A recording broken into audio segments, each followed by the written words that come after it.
அதிவிசேட செய்திகளுடன் உங்களை சந்திக்கின்றோம். இந்த காணொலியில் பல செய்திகள் அதாவது இலங்கை செய்திகள், இலங்கை தமிழர் தாயக செய்திகள் பல உங்களுக்கு காத்திருக்கின்றது. நீதிபதிக்கே நீதி கிடைக்க எங்கு செல்வது, இளஞ்செழியன் ஆதங்கம், 2642.29 ஏக்கர் காணி படையினர் வசம், மணல் கடத்தல் 2 கைது, மகாபல ஏமாற்றமே, இந்தியாவின் பாதுகாட்டில் இலங்கைக்கு அதிக நிதி, சுற்றுலா வழிகாட்டி நூல் வெளியீடு யாழ்ப்பாண மாவட்டத்தில். இது போன்ற செய்திகளை நீங்கள் கேட்பதற்கு, எமது செய்திக்கு புதியவராக இருந்தால் அல்லது எமது செய்தியை பார்ப்பதற்கு ஆர்வம் உள்ளவராக இருந்தால் அல்லது எமது செய்தியை சப்ஸ்கிரைப் பண்ணாமல் தொடர்ந்து பார்ப்பவராக இருந்தால் தயவுசெய்து சப்ஸ்கிரைப் பண்ணுங்கள், ஷேர் பண்ணுங்கள், கமெண்ட்ஸ் பண்ணுங்கள், லைக் பண்ணுங்கள், ஆக்கப்பூர்வமான கருத்துக்களை எழுதுங்கள். அருகில் இருக்கிற பெல் ஐக்கானை கிளிக் பண்ணி நாங்கள் போடுகின்ற காணொலிகள் அனைத்தையும் உடனுக்குடன் பார்க்கக்கூடியவாறான நோட்டிஃபிகேஷனை ஏற்படுத்திக் கொள்ளுங்கள். தொடர்ந்தும் காணொலியில் இணைந்திருங்கள். நீதிபதிக்கே நீதி கிடைக்க எங்கு செல்வது, இளஞ்செழியன் ஆதங்கம். நீதித்துறையில் 28 ஆண்டுகளை பூர்த்தி செய்த முதல் தமிழ் நீதிபதியாக கடமையாற்றி மேன்முறையீட்டு நீதிமன்ற நீதிபதியாக நியமிக்கப்பட்டிருக்க வேண்டிய நிலையில் இழுத்தடிப்புகளாலும் கால தாமதங்களாலும் ஓய்வு பெற்றுள்ளேன். புரியாத புதிராக எனது நீதித்துறை வாழ்க்கை முடிவுறுகின்றது என்று வவுனியா மேல் நீதிமன்ற முன்னாள் நீதிபதி மாணிக்கவாசகம் இளஞ்செழியன் ஆதங்கம் வெளியிட்டுள்ளார். வவுனியா மேல் நீதிமன்ற நீதிபதியாக இருந்து ஓய்வு பெற்று செல்லும் இளஞ்செழியன் சேவை நலன் பாராட்டு விழா நேற்று முன்தினம் வவுனியாவில் இடம்பெற்றது. இந்த நிகழ்வில் உரையாற்றுகையில் அவர் இதனை தெரிவித்துள்ளார். அவர் மேலும் தெரிவித்ததாவது, வவுனியா நீதிபதியாக 9 ஆண்டுகளும் வவுனியாவில் மேல் நீதிமன்ற நீதிபதியாக 3 ஆண்டுகளும் கடமை புரிந்துள்ளேன். திருவோணமலையில் 2008-2010 மேல் நீதிமன்ற ஆணையாளராகவும் மீண்டும் 2022-2014 திருவோணமலை மேல் நீதிமன்ற ஆணையாளராகவும் 2018-2022 மேல் நீதிமன்ற நீதிபதியாகவும் 8 ஆண்டுகள் திருவோணமலையில் கடமை புரிந்துள்ளேன். கல்முனையில் 1.5 ஆண்டுகள் மாவட்ட நீதிபதியாகவும் 1.5 ஆண்டுகள் மேல் நீதிமன்ற நீதிபதியாகவும் மொத்தம் 3 ஆண்டுகள் கல்முனையில் கடமையாற்றியுள்ளேன். நான் பிறந்த மண் யாழ்ப்பாணத்தில் 2015-2018 வரை 3.5 ஆண்டுகள் மேல் நீதிமன்ற நீதிபதியாக கடமையாற்றியுள்ளேன். மட்டக்களப்பில் சிவில் மேல்முறையீட்டு நீதிமன்ற நீதிபதியாக 1 ஆண்டு கடமையாற்றியுள்ளேன். மேன்முறையீட்டு நீதிமன்ற நீதிபதியாக நியமிக்கப்பட முழு தகமைகளும் எனக்கிருந்தும் வழக்குகள், தடையுத்தரவுகள், இழுத்தடிப்புகள் என்னை ஓய்வு பெறுவதற்கு தள்ளியுள்ளன. காலதாமதமான நீதி, மறுக்கப்பட்ட நீதி என்று நான் பல இடங்களில் பேசினேன். அந்த நீதி என் மீது தொடுக்கப்பட்டுள்ளது. எதையும் ஏற்றுக்கொள்ளும் மனோபாவம் பெற வேண்டும். நீதி கேட்டு எங்கு செல்ல முடியாத நிலைமை எனினும் முதல் நிலை நீதிமன்ற நீதிபதியாக எனது நீதி சேவை முடிவுக்கு வந்துள்ளமை பெருமையே என்ற ஆட்டத்தை ஆரம்பித்தது பெரமுன. ஸ்ரீலங்கா பொதுசன பெரமுன உள்ளூராட்சி மன்ற தேர்தலுக்கான பிரச்சார நடவடிக்கைகளை கிராமங்களிலிருந்து நேற்று ஞாயிற்றுக்கிழமை முதல் ஆரம்பித்துள்ளது. இந்த நிகழ்ச்சி திட்டத்திற்கு நாமருடன் கிராமமாக என்று பெயரிடப்பட்டுள்ளதாக பொதுசன பெரமுன தெரிவித்துள்ளது. இந்த பிரச்சார நடவடிக்கையை வடக்கு மக்கள், கிழக்கு மாகாணம் உட்பட 14,000 கிராமங்களுக்கு விரிவுபடுத்த பொதுசன பெரமுன திட்டமிட்டுள்ளது. 2642.29 ஏக்கர் காணி படையினர் வசம். யாழ்ப்பாண மாவட்டத்தில் 2642.29 ஏக்கர் நிலப்பரப்பு படையினர் வசம் உள்ளது என்றும் அதனை விடுவிக்க நடவடிக்கை எடுக்க வேண்டும் என்றும் யாழ் மாவட்ட செயலகம் சுட்டிக்காட்டியுள்ளது. யாழ் மாவட்ட ஒருங்கிணைப்பு குழு கூட்டத்தில் மீள்குடியேற்றம், காணி விடுவிப்பு என்பன தொடர்பான கலந்துரையாடப்பட்ட போதே இந்த விடயம் தெரிவிக்கப்பட்டுள்ளது.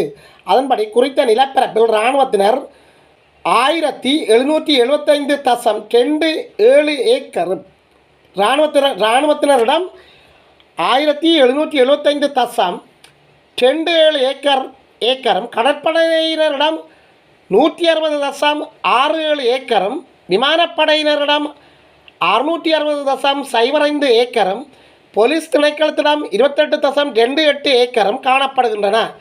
இதில் முதலீட்டு நடவடிக்கைகளுக்காக இராணுவத்தினர் சுமார் 575 ஏக்கர் நிலப்பரப்பை சுவீகரித்து வைத்துள்ளனர் என்று மேலும் குறிப்பிடப்பட்டுள்ளது.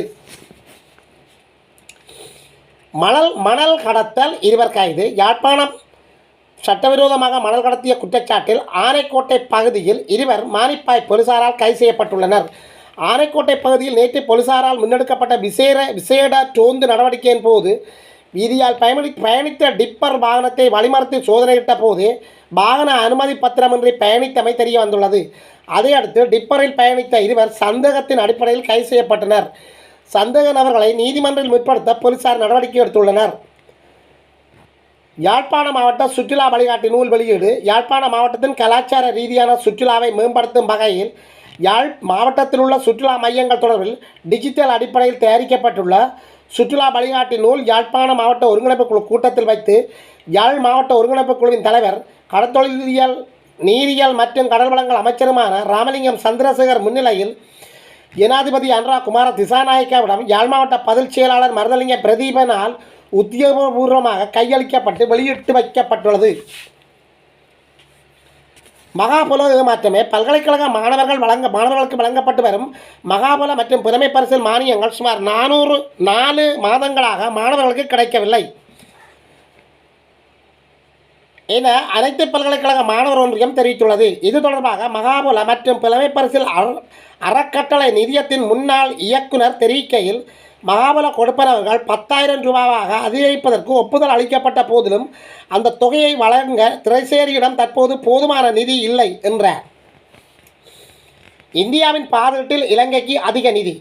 இந்தியா வரவு செலவு திட்டத்தில் இலங்கைக்காக 300 கோடி இந்திய ரூபாய் ஒதுக்கீடு செய்யப்பட்டுள்ளது. இந்திய மத்திய அரசாங்கத்தால் நேற்று முன்தினம் சனிக்கிழமை 2025-2026 ஆண்டுகளுக்கான வரவு செலவு திட்டம் தாக்கல் செய்யப்பட்டது. நிதியமைச்சர் என்ற வகையில் நிர்மலா சீதாராமன் இந்த வரவு செலவு திட்டத்தை முன்வைத்தார். இதில் இந்திய வெளியுறவுத்துறை அமைச்சுக்காக 20.516 கோடி இந்திய ரூபாய் ஒதுக்கீடு செய்யப்பட்டுள்ளது. அண்டை நாடுகளின் நீர்மின் நிலையங்கள், வீட்டு வசதி, வீதிகள், பாலங்கள் மற்றும் ஒருங்கிணைந்த சோதனை சாவடிகள் போன்ற உட்கட்டமைப்பு திட்டங்களுக்காக இந்த நிதி ஒதுக்கப்பட்டுள்ளது. அதற்காக இலங்கை பொருளாதார மந்த நிலையிலிருந்து மீண்டெழுவதால் அதற்கான ஒதுக்கீடு 245 கோடியிலிருந்து 300 கோடி இந்திய ரூபாவாக அதிகரிக்கப்பட்டுள்ளது. பாடசாலைகளிலும் கிளீன் ஸ்ரீலங்கா. நாட்டில் நடைமுறைப்படுத்தப்பட்டுள்ள கிளீன் ஸ்ரீலங்கா திட்டத்தின் நோக்கங்களை பாடசாலை மட்டத்தில் எடுத்துச் செல்வதற்கான நடவடிக்கைகள் மேற்கொள்ளப்பட்டுள்ளன. அதற்காக கல்வித்துறையின் பிரதிநிதிகளுக்கான பயிற்சி நிகழ்ச்சி திட்டம் கல்வி அமைச்சில் அண்மையில் நடைபெற்றது. இதன்போது சுகாதார கழிவு முகாமைத்துவம், மாணவர்களின் நடத்தை மற்றும் நெறிமுறை குணங்கள் வளர்ப்பது போன்ற கருப்பொருட்களை அடிப்படையாக கொண்டு தொடர் திட்டங்கள் ஆரம்பிக்க தீர்மானிக்கப்பட்டுள்ளது. ரோஹிங்யர்களை திருப்பி அனுப்ப முடியாது. மனித உரிமை ஆணைக்குழு சுட்டிக்காட்டு. அனைத்து நபர்களையும் பலவந்தமாக காணாமல் போதலில் இருந்து பாதுகாப்பதற்கான ஒப்பந்தத்தின் கீழ் அகதிகள் புகலிட கோரிக்கையாளர்களை அவர்கள் ஒடுக்குமுறைக்குள்ளாகக்கூடிய நாட்டுக்கு மீளச் செல்லுமாறு நிர்பந்திக்க முடியாதென இலங்கை மனித உரிமை ஆணைக்குழு சுட்டிக்காட்டியுள்ளது. அண்மையில் ரோஹிங்கர் என்கின்ற முஸ்லீம்கள் அயல்நாடொன்றில் இலங்கை வடமராட்சி கடற்கரையில் கரை ஒதுங்கி அவர்கள் இலங்கை படையினரால் மீட்கப்பட்டு திருவண்ணாமலைக்கு கொண்டு சென்று அவர்களுக்கு பாதுகாப்பு வழங்கப்பட்டிருக்கின்றது. இந்த நிலையில் இலங்கையில் தடுத்து வைக்கப்பட்டுள்ள ரோஹிங்கிய அகதிகள் குறித்து அரசாங்கத்துக்கு பரிந்துரைகளை முன்வைத்த இலங்கை மனித உரிமை ஆணைக்குழு இதனை தெரிவித்துள்ளது. கடல் நீரை நன்னீராக்கும் இயந்திரங்கள் கையளிப்பு.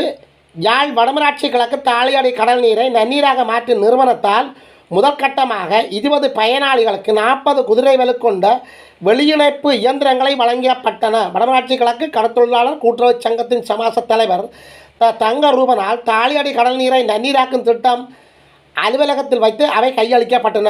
வெளியிணைப்பு இயந்திரங்கள் வழங்கும் நிகழ்வில் வடமராட்சி கிழக்கு கடற்தொழிலாளர்கள் கூட்டுறவு சங்கங்களின் தலைவர், நிர்வாகிகள், கடல் நீரை நன்னீராக்கும் திட்ட அதிகாரிகள், பயனாளிகள் என பலரும் கலந்து கொண்டனர்.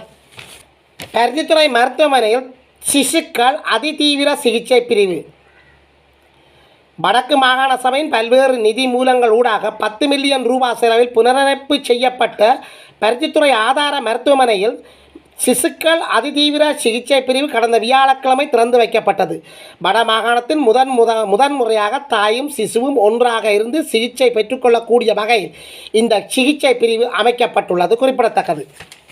இளைஞர்களிடையே HIV தொற்று உயர்வு. நாட்டின் இளைஞர்களிடையே HIV மற்றும் பாலியல் ரீதியாக பரவும் நோய்கள் அதிகரித்து வருகின்றன என்று சமூக மருத்துவ நிபுணர் சங்கத்தின் நிபுணர் மருத்துவ விந்தியா குமாரபெல்லி தெரிவித்துள்ளார். அவர் மேலும் தெரிவிக்கையில், சமூக ஊடகங்களின் பயன்பாடு இதற்கு பிரதான காரணமாக அமைகிறது. அது மட்டுமல்லாமல் சிலர் மது மற்றும் போதைப்பொருள் பயன்பாட்டையும் நாடியுள்ளனர். இதுபோன்ற காரணங்களால் பாலியல் ரீதியாக பரவும் நோய்கள் மற்றும் HIV போன்ற நோய்கள் பரவுகின்றன. 15 முதல் 24 வயதுக்குட்பட்டவர்கள் இந்த விடயத்தில் அதிக பாதிப்புக்குள்ளாகின்றனர். இதனால் பாதுகாப்பற்ற கர்ப்பங்களும் நிகழ்கின்றன என்றார். கிணற்றில் வீழ்ந்து குழந்தை பலி. மொதகம பகுதியில் 1 வயது நிரம்பிய குழந்தை ஒன்று வீட்டுக்கு அருகிலுள்ள கிணற்றில் வீழ்ந்து உயிரிழந்துள்ளது. இந்த சம்பவம் நேற்று முன்தினம் மஸ்கத்தலாவ மகாலாகம பிரதேசத்தில் இடம்பெற்றுள்ளது. உயிரிழந்த குழந்தை தாயுடன் வீட்டில் இருந்தபோது தாய் உறங்கிய நிலையில் வீட்டின் முன்பிருந்த பாதுகாப்பற்ற கிணற்றில் வீழ்ந்ததாலேயே உயிரிழந்துள்ளதாக விசாரணையில் தெரிய வந்துள்ளது. ஜனநாயகத்தின் தூண் மாவை ரணில் இரங்கல். மாவை சேனாதி ராஜா தனது நடவடிக்கைகளை வடக்கு தமிழ் மக்களுக்கு மட்டுமின்றி மட்டுப்படுத்தவில்லை, நாட்டின் பிற பகுதிகளிலும் ஜனநாயகத்தை நிலைநாட்டுவதில் அவர் பெரும் பங்களிப்பை செய்தார். இவ்வாறு மாவை சேனாதி ராஜாவின் மறைவு தொடர்பில் வெளியிட்ட இரங்கல் குறிப்பில் முன்னாள் ஜனாதிபதி ரணில் விக்ரமசிங்கே தெரிவித்துள்ளார். அவர் மேலும் தெரிவித்துள்ளதாவது: மாவை சேனாதி ராஜாவின் மறைவை நான் தனிப்பட்ட முறையில் நெருக்கமான ஒருவரை இழப்பதாக உணர்கின்றேன். அவரது இழப்பு உண்மையிலே ஈடு செய்ய முடியாத ஒன்றாகும். மாவை சேனாதி ராஜாவின் நானும் 70களில் எங்கள் அரசியல் நடவடிக்கைகளை தொடங்கினோம். வடக்கில் உள்ள தமிழ் மக்களின் பிரச்சனைகளை தீர்ப்பதில் மாவை சேனாதி ராஜா அர்ப்பணிப்புடன் செயற்பட்டார். அந்த காலத்தில் அவர் மக்களுக்காக குரல் எழுப்பினார். இத்தகைய ஒரு தலைவர் இழப்பு வடக்கு மக்களுக்கும் யாழ்ப்பாணத்துக்கும் நாட்டுக்கும் பெரும் இழப்பாகும் என்றார்.